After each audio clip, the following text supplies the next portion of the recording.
NCP নেতা এই যে তাকে কিন্তু নিয়ে আসা হয়েছে, আমরা দূর থেকে দেখাই, কিন্তু রক্ত আমরা কাছ থেকে দেখাতে পাচ্ছি না, তার মাথায় যে গুলি করা হয়েছে।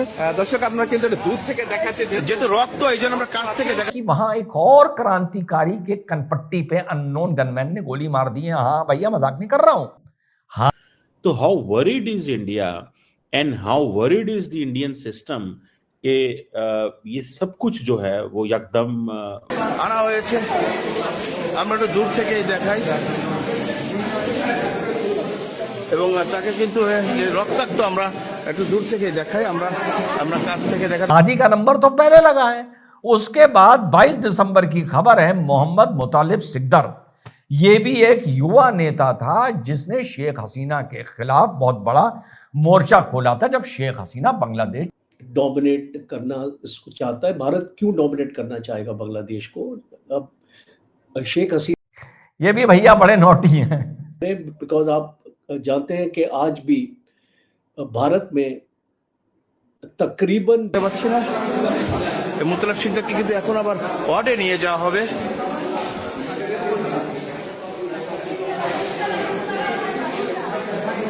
আপনারা দেখতে পাচ্ছেন এনসিপি নেতা মুতালিব সিকদারকে কিন্তু নিয়ে যাওয়া হচ্ছে। बहुत ज्यादा नहीं, ज्यादा आएगा आप लोगों के कमेंट्स के बाद कि कहीं ये कोई नोटी गेम यहां से तो नहीं खेला जा रहा है, पर मैं ऐसी बात बोल नहीं। 20 मिलियन बांग्लादेशी रहते हैं।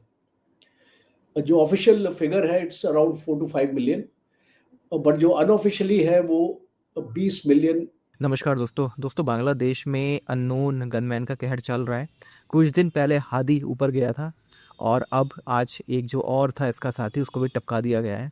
अभी जिंदा है, अभी मरा नहीं, अभी है वो जिंदा। उसको भी हादी की तरह सिंगापुर भेजा जा रहा है और देखते हैं वहाँ पे जाके क्या होगा। पहले तो खैर ये लोग इंडिया आते थे इलाज के लिए, लेकिन अब तो इंडिया ने मना कर दिया, बंद कर दिया इनका, तो ये लोग सिंगापुर जा रहे हैं। अब यूनिस के लिए बहुत बड़ा ये एक चीज़ है कि कुछ लोगों को कहना है कि भाई यूनिस इसके पीछे यही इनको टपका रहा है क्योंकि ये लोग इसे तंग कर रहे थे। कुछ लोग कुछ और बता रहे हैं, कोई अमेरिका कह रहा है, कोई पाकिस्तान कह रहा है कि भाई पाकिस्तान जो है वो नहीं चाहता कि बांग्लादेश में शांति आए, और एक दो और भी एंगल हैं जो सारे इस वीडियो में हम देखेंगे। लेकिन एक्चुअली ये कौन कर रहा है, अगर आप जानना चाहते हैं तो इस वीडियो को अंत तक ज़रूर देखिएगा, आपको समझ में आ जाएगा।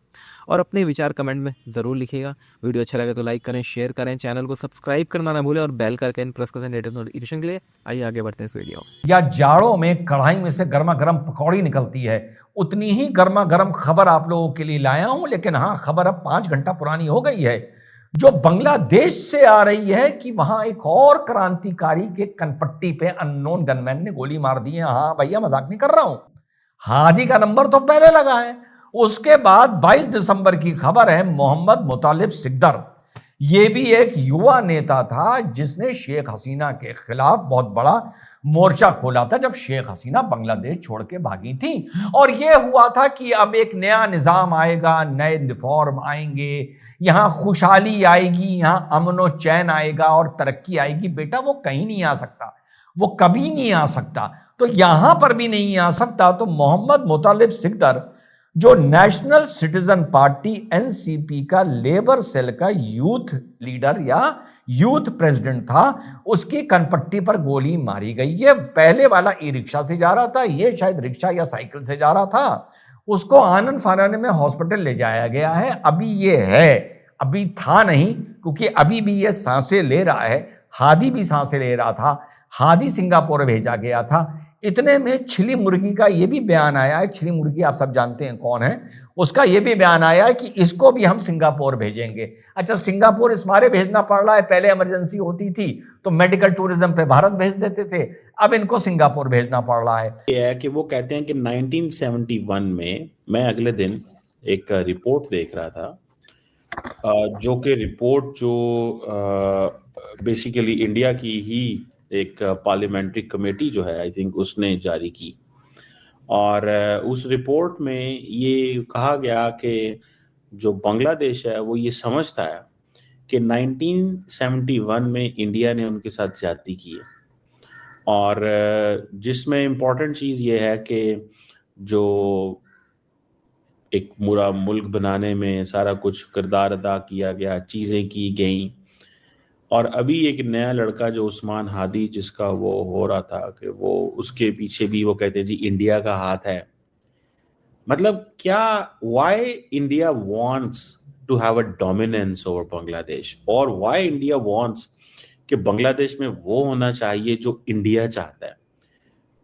इस पे जल साहब क्या कहेंगे, क्योंकि ये पाकिस्तान नहीं कह रहा, ये कोई और मुल्क नहीं कह रहा, ये बांग्लादेश के लोग कह रहे हैं।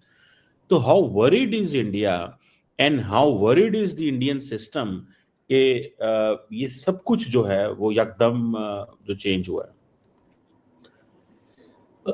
देखिए चीमा साहब, बांग्लादेश को अगर आप अंडरस्टैंड इसको करना चाहेंगे तो एक इम्पार्शियल प्रिज्म से आपको इसको सोचना है, इसको कंपार्टमेंटलाइज नहीं करना है कि भारत डोमिनेट करना इसको चाहता है। भारत क्यों डोमिनेट करना चाहेगा बांग्लादेश को? अब शेख हसीना 15 साल से बांग्लादेश में थी और शेख हसीना के टाइम भी बांग्लादेश चाइना के काफ़ी करीब था और जिस टाइप के रिलेशंस चाइना के साथ शेख हसीना ने बैलेंस किए थे भारत के साथ भी। और भारत का कंसर्न क्या है?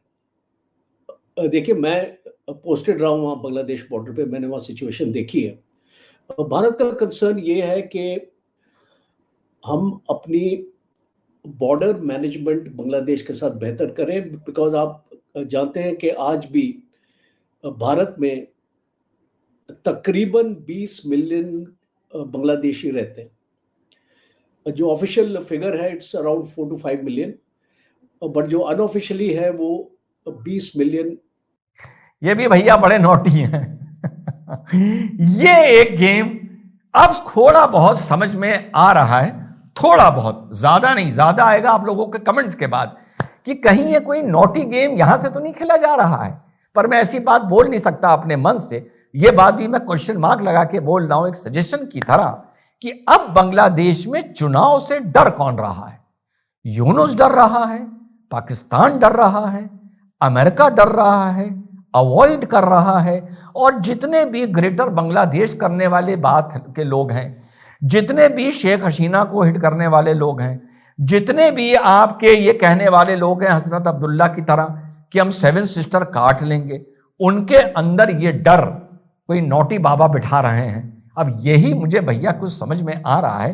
कुल मिला के मुझे अब कुछ समझ में नहीं आ रहा है कि बांग्लादेश के ये इलेक्शंस को टारगेट जो किया जा रहा है ये क्यों किया जा रहा है, और ये टारगेट करके, इलेक्शंस को टारगेट करके किसको फायदा हो सकता है।